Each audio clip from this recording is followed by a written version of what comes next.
Hi everyone. आज हम बात करेंगे Benjamin Bloom's taxonomy of educational objectives की, जो टीचिंग और लर्निंग को सिस्टमैटिकली ऑर्गेनाइज करने का एक फ्रेमवर्क है। ब्लूम ने ह्यूमन लर्निंग को 3 डोमेन्स में डिवाइड किया। कॉग्निटिव डोमेन, ये हायर ऑर्डर थिंकिंग स्किल्स को डेवलप करता है, जैसे knowledge, analysis and evaluation. Second domain is affective domain, ये इमोशंस और वैल्यूज से रिलेटेड है, जैसे रिसीविंग, रिस्पॉन्डिंग और valuing. And third domain is psychomotor domain, ये फिजिकल स्किल्स और मूवमेंट्स के डेवलपमेंट को फोकस करता है, जैसे गाइडेड रिस्पॉन्सेस और कॉम्प्लेक्स एक्शंस। ये टैक्सोनॉमी सिर्फ स्टूडेंट्स के गोल्स सेट करने के लिए नहीं, बल्कि उन्हें अचीव करने का रोड मैप भी देता है। क्यूरियस है ब्लूम्स टैक्सोनॉमी आपके टीचिंग मेथड्स को कैसे एनहांस कर सकती है, तो वीडियो पूरा देखिए। एजुकेशन का मकसद स्टूडेंट्स का होलिस्टिक डेवलपमेंट होता है। इसमें सिर्फ नॉलेज लेना ही नहीं, बल्कि इमोशनल इंटेलिजेंस, फिजिकल स्किल्स और वैल्यूज डेवलप करना भी शामिल है। बेंजामिन ब्लूम एक अमेरिकन एजुकेशनल साइकोलॉजिस्ट थे। उन्होंने 1956 में एक फ्रेमवर्क बनाया जिससे लर्निंग के अलग अलग लेवल्स को कैटेगराइज और डिफाइन किया जा सके। ये फ्रेमवर्क, जिसे ब्लूम्स टैक्सोनॉमी कहते हैं, तब से दुनिया भर में एजुकेशनल थियोरी और प्रैक्टिस का एक इम्पॉर्टेंट हिस्सा बन गया है। ब्लूम्स टैक्सोनॉमी लर्निंग ऑब्जेक्टिव्स को 3 डोमेन्स में क्लासिफाई करता है: कॉग्निटिव, अफेक्टिव और psychomotor. Cognitive domain intellectual skills और नॉलेज पर फोकस करता है। अफेक्टिव डोमेन एटीट्यूड्स, इमोशंस और वैल्यूज से डील करता है। और साइकोमोटर डोमेन फिजिकल स्किल्स और कोऑर्डिनेशन पर फोकस करता है। ये क्लासिफिकेशन सिस्टम एजुकेटर्स को लर्निंग गोल्स डिस्कस करने और शेयर करने के लिए एक कॉमन लैंग्वेज देता है। ये इंस्ट्रक्शनल एक्टिविटीज़ डिज़ाइन करने, असेसमेंट टूल्स डेवलप करने और स्टूडेंट्स में higher order thinking skills promote करने में भी मदद करता है। कॉग्निटिव डोमेन शायद ब्लूम्स टैक्सोनॉमी का सबसे ज़्यादा जाना पहचाना एस्पेक्ट है। इसमें 6 लेवल्स होते हैं। हर लेवल पहले वाले से ज़्यादा कॉग्निटिव कॉम्प्लेक्सिटी रिप्रेजेंट करता है। पिरामिड के बेस पर नॉलेज है, जिसमें पहले सीखी हुई इंफॉर्मेशन याद रखना होता है। ये किसी सिंपल फैक्ट को याद रखने से लेकर किसी कॉम्प्लेक्स टर्म को डिफाइन करने तक कुछ भी हो सकता है। अगला लेवल कॉम्प्रिहेंशन, इंफॉर्मेशन का मीनिंग समझने की ज़रूरत होती है, जैसे किसी चार्ट को इंटरप्रेट करना या किसी टेक्स्ट को समराइज करना। एप्लीकेशन में नए सिचुएशंस में नॉलेज यूज़ करना होता है, जैसे किसी प्रॉब्लम को सॉल्व करने के लिए मैथमेटिकल फॉर्मूला अप्लाई करना। एनालिसिस में कॉम्प्लेक्स इंफॉर्मेशन को छोटे छोटे पार्ट्स में ब्रेक डाउन करके उनके बीच के रिलेशनशिप्स समझना होता है। पिरामिड में ऊपर जाते हुए सिंथेसिस में अलग अलग इंफॉर्मेशन कंबाइन करके कुछ नया क्रिएट करना होता है, जैसे रिसर्च पेपर लिखना या एक्सपेरिमेंट डिज़ाइन करना। सबसे ऊंचा लेवल इवैल्यूएशन, इंफॉर्मेशन की वैल्यू जज करने और इन्फॉर्म्ड डिसीजन, जहां कॉग्निटिव डोमेन लर्निंग के इंटेलेक्चुअल एस्पेक्ट पर फोकस करता है, वहीं अफेक्टिव डोमेन इमोशनल और एटीट्यूडिनल साइड को एड्रेस करता है।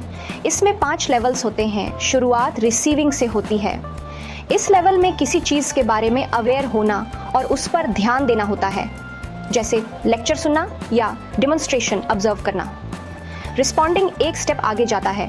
इसमें रिसीव्ड इंफॉर्मेशन पर एक्टिव पार्टिसिपेशन और रिएक्शन की ज़रूरत होती है। इसमें क्वेश्चंस के आंसर देना, डिस्कशंस में पार्टिसिपेट करना या दिए गए टास्क्स कंप्लीट करना शामिल हो सकता है। वैल्यूइंग में किसी चीज़ को इम्पोर्टेंस देना होता है। ये डाइवर्सिटी की अप्रिशिएशन दिखाना या एनवायरनमेंटल सस्टेनेबिलिटी के लिए कमिटमेंट दिखाना हो सकता है। ऑर्गेनाइजेशन में अलग अलग वैल्यूज़ को इंटीग्रेट करके एक कंसिस्टेंट वैल्यू सिस्टम बनाना होता है। फाइनली, कैरेक्टराइजेशन अफेक्टिव डोमेन का हाईएस्ट लेवल रिप्रेजेंट करता है। इसमें वैल्यूज़ इंटरनलाइज करना और उन्हें अपने बिहेवियर और डिसीजन मेकिंग को गाइड करने देना होता है। साइकोमोटर डोमेन फिजिकल स्किल्स और कोऑर्डिनेशन के डेवलपमेंट पर फोकस करता है। ये डोमेन स्पोर्ट्स और परफॉर्मिंग आर्ट्स से लेकर मेडिसिन और इंजीनियरिंग तक कई फील्ड्स में इम्पॉर्टेंट है। पहला लेवल परसेप्शन, सेंसेस यूज़ करके क्यूज अवेयर होना होता है, जो मोटर एक्टिविटी को गाइड करते हैं। ये किसी टूल के लिए सही ग्रिप पहचानना या किसी म्यूजिकल पीस के रिदम को आइडेंटिफाई करना हो सकता है। सेट एक्ट करने के लिए मेंटल, फिजिकल और इमोशनल रेडीनेस को रिफर करता है। गाइडेड रिस्पॉन्स में गाइडेंस में या इंस्ट्रक्शंस फॉलो करते हुए एक्शंस परफॉर्म करना होता है। ये किसी डांस मूव को कॉपी करना या किसी साइंटिफिक एक्सपेरिमेंट को रिपीट करना हो सकता है। मैकेनिज्म प्रोफिशिएंसी के हायर लेवल को रिप्रेजेंट करता है, जहां एक्शंस कॉन्फिडेंस और एक्यूरेसी के साथ परफॉर्म किए जाते हैं।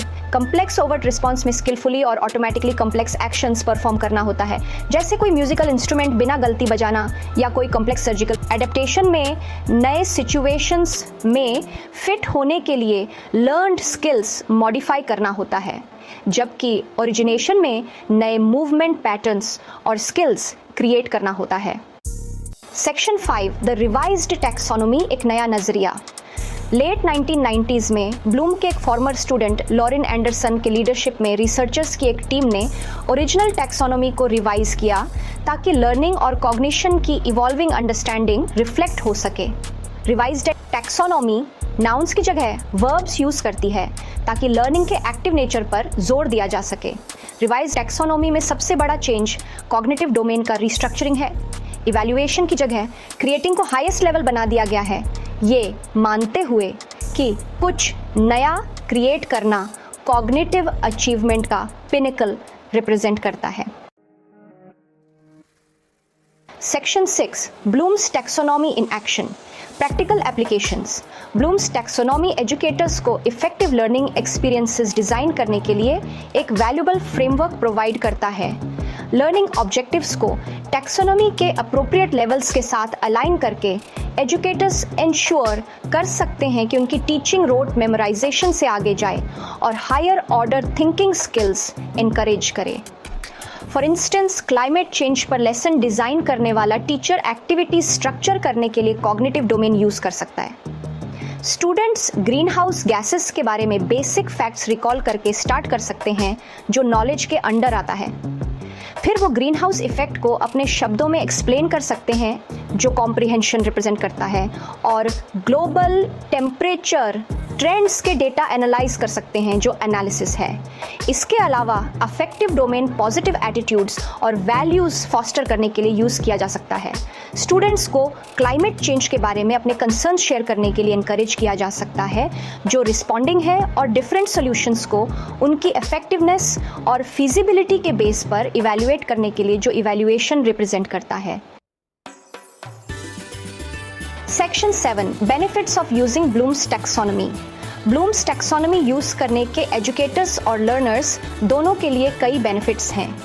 फर्स्टली, ये लर्निंग गोल्स डिस्कस करने के लिए एक कॉमन लैंग्वेज प्रोवाइड करता है जिससे एजुकेटर्स के लिए कोलैबोरेट करना और बेस्ट प्रैक्टिसेस शेयर करना इजी हो जाता है। सेकेंडली, टैक्सोनॉमी ये इंश्योर करने में हेल्प करता है कि लर्निंग एक्सपीरियंसेस कॉम्प्रिहेंसिव हों और कॉग्निटिव कॉम्प्लेक्सिटी के डिफरेंट लेवल्स एड्रेस करें। इससे सब्जेक्ट मैटर की डीपर अंडरस्टैंडिंग होती है और क्रिटिकल थिंकिंग स्किल्स डेवलप होते हैं। थर्डली, ब्लूम्स टैक्सोनॉमी ज़्यादा इफेक्टिव असेसमेंट टूल्स क्रिएट करने में हेल्प करता है। असेसमेंट्स को टैक्सोनॉमी के डिफरेंट लेवल्स के साथ अलाइन करके एजुकेटर्स स्टूडेंट लर्निंग की ज़्यादा एक्यूरेट अंडरस्टैंडिंग गेन कर सकते हैं और उन एरियाज आइडेंटिफाई कर सकते हैं जहां फर्दर इंस्ट्रक्शन की ज़रूरत है।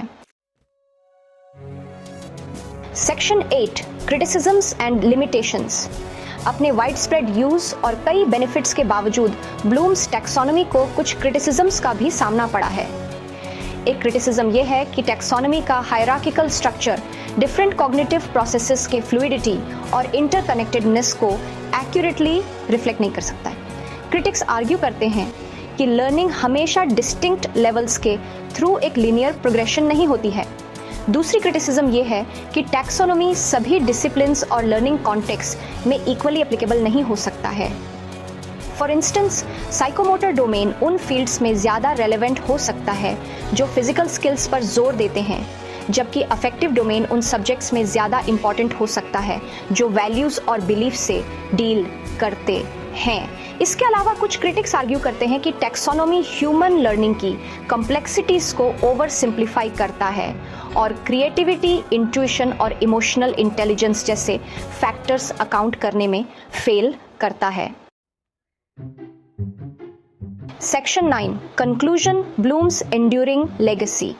इन क्रिटिसिज्म्स के बावजूद ब्लूम्स टैक्सोनॉमी का एजुकेशन के फील्ड पर एक प्रोफाउंड और लास्टिंग इम्पैक्ट पड़ा है।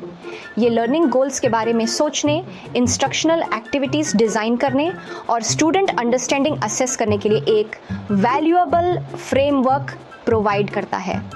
हालांकि टैक्सोनॉमी एक परफेक्ट या ऑल इनकम्पेसिंग मॉडल नहीं हो सकता है, ये उन एजुकेटर्स के लिए एक यूजफुल टूल बना हुआ है जो अपने स्टूडेंट्स के लिए इंगेजिंग और इफेक्टिव लर्निंग एक्सपीरियंसेस क्रिएट करने की कोशिश करते हैं।